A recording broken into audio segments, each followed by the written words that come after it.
possibly one of the greatest concerts I have ever personally experienced. The Poisoned Ascendancy Tour was definitely one for the ages. Going into the show, I was a bit more excited than I am normally for concerts.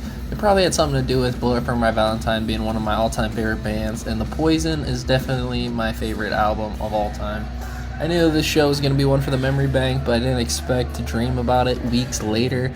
Now, going to concerts and festivals aren't new to me, but this concert experience solidifies my love for the live music scene. The raw power and energy I felt from this show was life-changing, and in this video, I want to go over my VIP experience during the 420 show in Omaha, Nebraska. Initially, I saw some 420 promotion for this concert a few weeks ahead of time, and then I had to buy my ticket instantly. I went to Ticketmaster and saw the closest show to me was in Omaha, which is only like an hour away from me, but the show took place at a venue called the Steelhouse Omaha, which is also a venue I've never been to. So, figuring the parking situation was awful, but the venue itself was pretty good. They had one parking garage that was close to the venue, but it was closed for some reason. I parked next to some other lot. I think it was like a Marriott hotel parking garage, but it was like 10 to 15 minutes from the venue, so it wasn't terrible. It was just hard to find a spot initially when you're new to the area. I decided to purchase the VIP package for this tour. As I said earlier, this concert was special to me. Normally, I advise against the VIP packages, but if it's one of your like top 5, top 10 favorite bands, I would recommend it, at least looking at the prices and what they all offer. For this tour, there are multiple different packages for sale. Trivium and Bullet each had 2 different VIP packages that were each the same, but for different bands, so there's like 4 packages total. The basic package for each band seemed like a total ripoff. I'll see if I can post a screenshot of what it was all included here, but it is not worth the money. And it turns out I was right, because here's what they all included in the second package.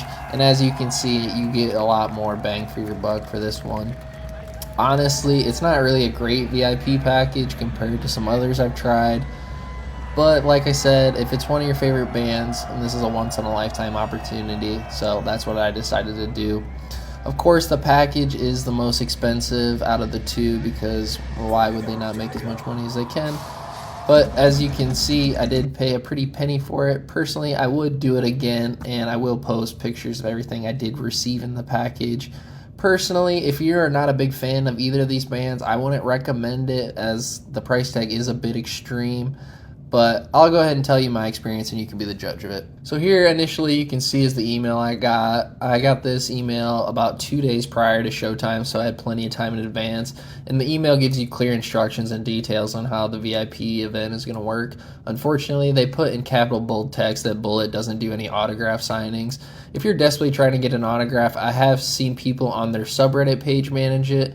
But if you're looking for something like that, I would recommend asking somebody over there. For me, I just decided to purchase one of Jason's drum heads. If you weren't aware, Jason uses the old drum heads from Tour to make unique art pieces out of them.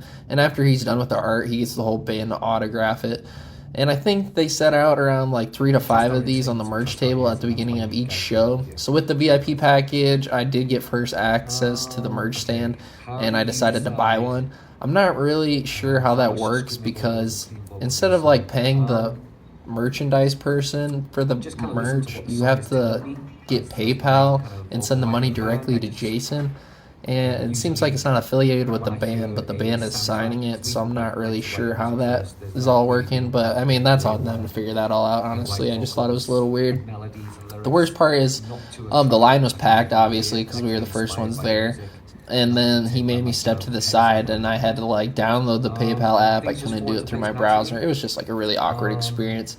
But anyhow, it cost me like 130 pounds, which turns out to be like 140 something USD. I'll see if I can post a screenshot of that too. Anyway, the drum heads are quite expensive, but to me, they're literally a one-of-one unique piece of merch signed by the entire band. There's not going to be another piece of merch like this ever to be recreated, so I have the only one-of-one drum head from the show. And he said my show was from Texas. I don't know which stop it is. I'll see if I can dig up the dates and figure out which Texas date it was, but to me, that was super worth it, and honestly, I would have bought all 5 of them if I could. They're each unique with the design, and they're just really cool merch pieces. I love when bands have unique merch like that for their shows, because when you go to a merch stand and all you see is t-shirts, that's just so basic. And I feel like I hate buying t-shirts at concerts and things, because the shirts, The quality is hit or miss on half the shirts. The sizes are hit or miss on half the shirts. I'd rather buy the posters, the vinyls, these drum heads, for example, because they're gonna stay true to their original form for my entire life, and that memory is never gonna, get faded or ruined by some T-shirt. And then with the T-shirts, I feel like I only wear my band T-shirts and stuff to certain things. Like, for example, I cannot wear a band shirt to work as I work in an office setting. So I'm basically wearing stuff like that on Saturday and Sunday or to like concerts, and I'm like, why am I limiting my wardrobe to so much, So anyhow, that's just my little rant on concert merchandise, and that's what I do for concert merchandise. So you'll never see me buying like shirts or anything, but I'll get into more details on what I got from this show. Alright, now getting off of that tangent, let's walk through the entire VIP experience. Like I said earlier, it took me around an hour or so to get to the venue, and then another like 10 or 15 minutes to find parking, get to the venue, all that jazz. Once all that settled, it took about 5 minutes or so for me to wait in line to figure out what I was actually doing, because there was multiple lines out in front of the venue, one for Trivium and one for Bullet, but the Bullet line was like so much longer, and like it was kind of confusing to see what the Trivium line was doing versus the Bullet line, and they don't have anybody outside explaining it because it's not, it's cold outside. So I'm kind of just like sitting there talking to people outside the venue trying to figure out what's going on. And then once you're finally allowed to go in the venue, you go through security. After security, you're all ushered through a single fine line, and then you pass by this table, and this table seemed to have the VIP staff behind you giving you the T-shirt, the bag, and you fill out the question for the Q&A. Some important things to note about this, though: your question is almost certainly not going to get answered depending on the size of the group. There were dozens of questions put into the basket for Bullet, but they're only answered around like anywhere between like 5 or 10 questions, and this number might change depending on the group size or the time that Bullet spends on their Q&A. There were some time complications with our VIP experience. I don't know if that was part of the reason it got limited, but just know that there's a good chance if there's like 50 people in your VIP experience, you don't have great odds of getting that question answered. So just something to note. And then the last thing is double check that shirt size that they give you. I asked the man who was handing out the shirts for an extra large, and he gave me a large. I didn't check this shirt size at the time, and then I found out later the hard way. So they just shove the shirt into the bag and send you on your way through this line. So it's all really fast paced. So make sure you check that right away so they don't screw that up for you. I'll probably just give my shirt away to somebody on Patreon, and there will be a link down below if you're interested in that. Once you get done with this little mini line, you basically just gather all into a much bigger line inside the venue. They had 2 huge lines. One was for the trivia meet and greet. That was like a little like small line that was off to the side. And then the other huge line was for Bullet. We ended up staying in these lines for like 15 to 20 minutes, and that was after spending like 15 to 20 minutes just getting into the venue. So it was a lot of waiting. I was overhearing a lot of chatter from different venue staff saying that it was band's management fault for taking so long, but then like I heard band management staff saying that venue people were giving them hard times and stuff. So I generally don't know whose fault it was for taking so long. All I know is both staff were very annoying. The venue staff more than Bullet staff. Bullet staff was pretty nice, casual with everybody, but they were rushing people, and then the venue staff was just like shouting a lot and just being not very cordial. And it kind of felt like you were just getting like pig pen shoved through this experience, which kind of sucked, but. Anyhow, after waiting all that time, you're finally allowed into the floor of the stadium where the meet and greet is going to take place. And once you get into the floor, you get to see the lines. Like I said, then these 2 lines split off. Bullet's line is probably like 3 to 4 times as big as Trivium's line. And then, so as I'm standing in Bullet's line for the VIP picture, I can just see all the Trivium people make their way through. And then... So I would say I'm in like the first half of this line, and by the time I get my picture and go stand, I see the Trivium guys walk by, and like we say hello. It was like me and a couple other people, and all of them ignored us except Paulo, the bassist. He came up and shook some girl's hand that was next to me. But yeah, anyway, the moral of the story is a lot less people in that one compared to Bullet. So if you're planning on that, just be wary that you're going to be waiting a lot more. But anyhow, once you get through the line and you finally get to meet Bullet, the guys are great. They shake everybody's hand individually and they say some nice stuff to you. They say, hey, how are you? Whatever. They're super nice, super respectful to all their fans. You hand your phone to the VIP manager who's running it, and she goes ahead and takes your picture with the band. I told her ahead of time to turn my phone sideways so I didn't get any of those vertical pictures. I don't know if that's good or bad. I think that was the right thing to do, but honestly, I'm not sure. Like, everybody else's pictures were taken vertically, so I hope I made the right call there. But she did a great job at taking good quality photos. None of them were blurry, and she took multiple photos, like at least 5. So, but it all happens really fast. I don't really remember any of it. It was like just a blur. It's just so surreal a meeting. The guys who wrote your favorite album, it was kind of crazy, honestly. And then once you get your picture together, another worker hands you that signed ticket, and it's not like some printed mass ticket. Like, you can tell it's actually like Sharpie, and the guys individually sign all of them. You can tell they're not just like copy and pasted printed autographs, which is really appreciated. Obviously, that's what I'm paying for. And then afterwards, everybody gathers around like the floor pit area for the Q&A. Like I said earlier, that's when the Trivium guys walked by. And then not a lot of questions were answered or asked or answered during the Q&A. Like I said, maybe like 10, and it felt like it was maybe 15 minutes. I assume part of that was time constraint, but anyhow, I don't really know like the full back logistics of everything. If you're interested in the Q&A, I posted a video of most of it. I'd say that's over half of the Q&A in that video. So if you're interested in that, there's a video where you can see the questions and answer. Honestly, there's nothing groundbreaking. Some of the questions were honestly kind of dumb. And I wish they would have vetted the questions, if we're being honest, because I'm paying all this money and I'm getting like my time wasted with some of these worthless questions. But I don't really know how they would vet them. But I don't know. It's just my little opinion. But they allowed you to record the entire thing, which is super cool. I'm paying for it, and the fact that I can record it and have it forever isn't bad at all.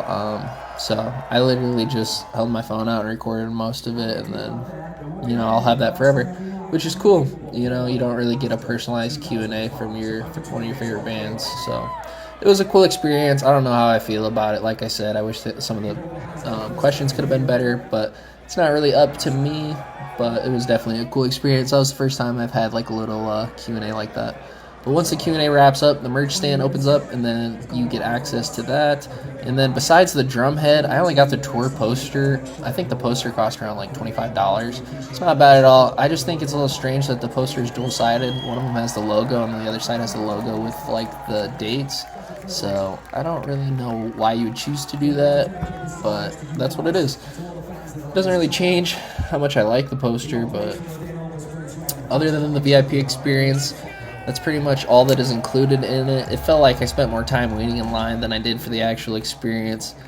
With all that being said, I wouldn't recommend that package because my experience was kind of terrible. Like I said, if it wasn't one of your top 5 bands, I wouldn't stand for any of this. I would be pretty outraged considering all the things I said earlier about the logistics and the waiting and all that. But I got to their merch stand, and I like some of the shirts, but like I said, I don't buy shirts, and then they didn't have anything besides the vinyls, and the vinyls cost more at the show than they do like online, which is kind of weird.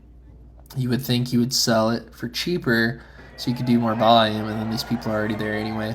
So the only thing I ended up buying was the poster. So I didn't like any of the Trivium merch or some of the other bands that were on the card. Some of the other bands had some cool merch, but they're just not my favorite bands. And I already spent a bunch of money, so I wasn't trying to spend a bunch of extra money. I already spent probably over $150 just on merch with the drum head and the posters. So that taps me out for my budget-wise when it comes to concert merch, even if it's one of my favorite bands. You got to put a limit on yourself at the end of the day. Once this experience was over, I headed back to my car, put all my stuff away. It's always sketchy walking back to the venue. Like, So I had a 10 to 15 minute walk, and like there's a huge line outdoors of the venue, and I'm carrying all of this stuff. And it's just always sketchy regardless of the area you're in. Even if it's a nice area, even if it's a bad area, I don't personally like carrying all of like this merch. And like you can see this drum head is signed and everything, and like I'm trying to shove it all in my bag, and then you kind of just see a bunch of merch sticking out of my like VIP bag, and it's just awful. So I hurried back to my car and I put all that stuff away. I went back to the venue while August Burns Red was in the middle of their set. The entire bill consisted of Solstice, Bleed From Within, August Burns Red, Trivium, and Bullet For My Valentine.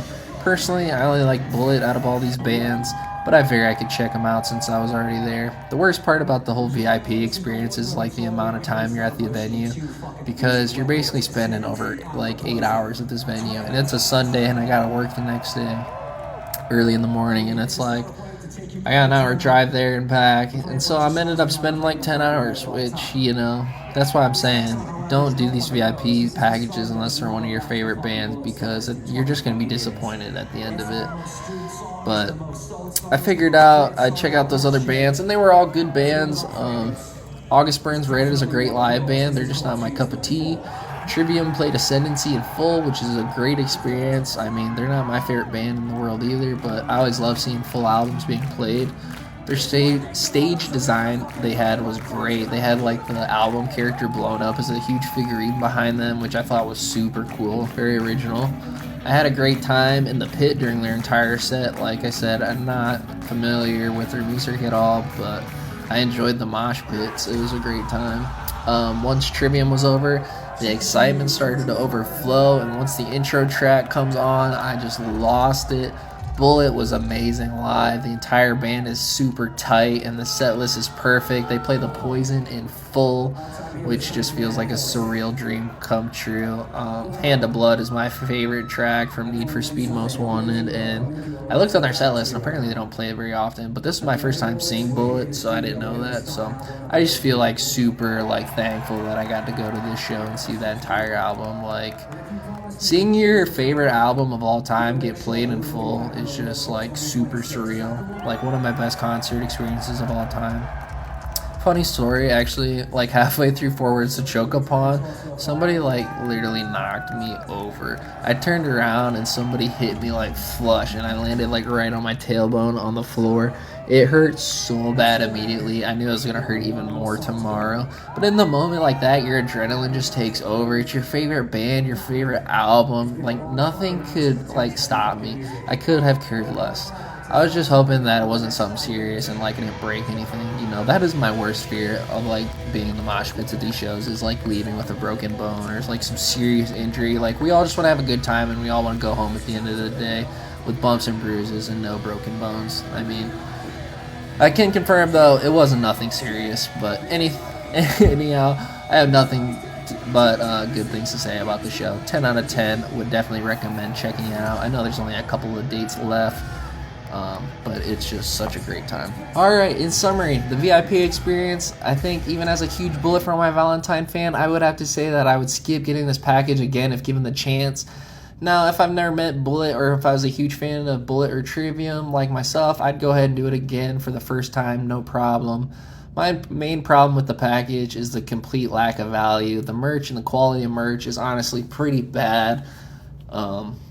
There's nothing really more I can say about it. I don't want to dog on it too much. Like I said, I just feel personally that what you get for the price that you pay is just not worth it. If it was me, definitely check out the show, though. Just buy a pit ticket or a seat if that's what you prefer, and save money for the merch stand maybe. Like I said, get the poster. It's only $25, and then maybe something else like a shirt or something, but don't do the VIP package unless you're literally begging for that autograph little post-it card. Other than that, I feel like you could just... There has to be a better way to spend that money, honestly. Unless you're a super fan, I would recommend it if you're a super fan. But outside of that, just buy a normal ticket. And that's my review of the Poisoned Ascendancy Tour. I appreciate you guys watching. Let me know if you checked out a show and how your show was, what you liked, what you didn't like. But I appreciate you watching.